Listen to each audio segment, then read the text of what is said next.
Does the Bible forbid the use of alcohol? This is the question that divides families, splits churches, and creates fear in many Christians.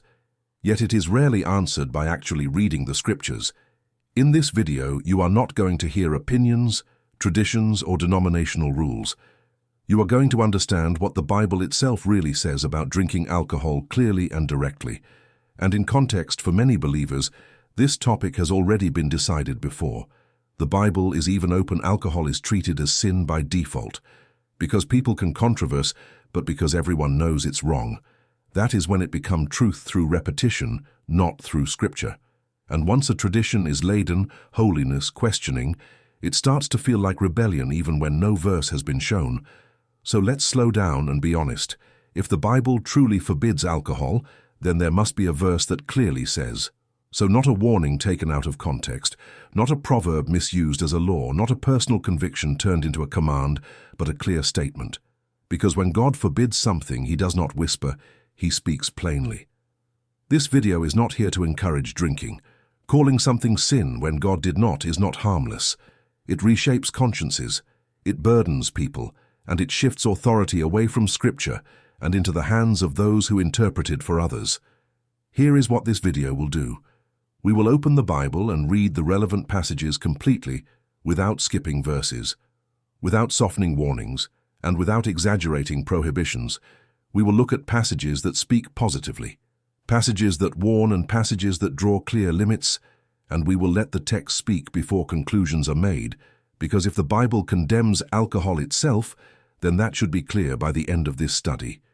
And if it does not, then something else becomes clear: that many Christians have been taught rules that go beyond what Scripture actually says, and that realization is uncomfortable because it forces a choice: follow tradition or follow text. Before we go further, a simple question. Where are you watching from? What city and state? Write it in the comments. You can also write your opinions. This debate exists in every culture, and it's important to see how widespread it really is, that if you are looking for Bible without comfort scripture, without shortcuts, and without religious filters, subscribe, because this channel exists to deal with difficult questions, honestly, not safely. Now, let's proceed. Therefore, let's open the scriptures and read them carefully. Because the answer to whether Christians can drink alcohol is not found in assumptions, it is found in the text itself. Now that the question is clear, we do what should always come first.